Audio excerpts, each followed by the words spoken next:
For round 3, we're gonna take our circle and turn it into a bigger circle by alternating the single crochet stitch with an increase stitch.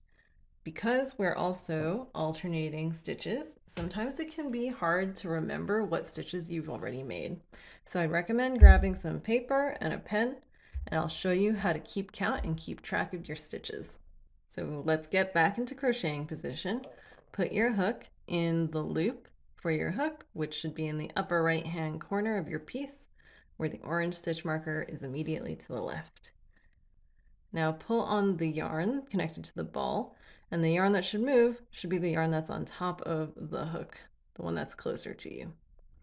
Pick up the yarn with your yarn hand and wrap it around your hand as close as possible to the piece to make the tension between your hand and the piece nice. To start round 3, we're going to crochet a single crochet stitch, abbreviated SC.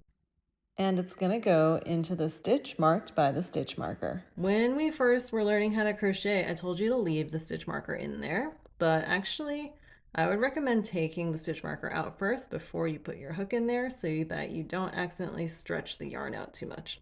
So just take a really good look at what horizontal V that this orange stitch marker is currently under. Then take the stitch marker out. You can hold on to it or drop it, and then put your hook under that same V from the bottom up. So it should look like you've got 3 strands of yarn on your hook.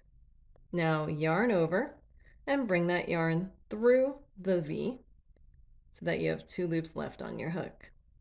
Yarn over again and bring that yarn through both loops on the hook. And pause.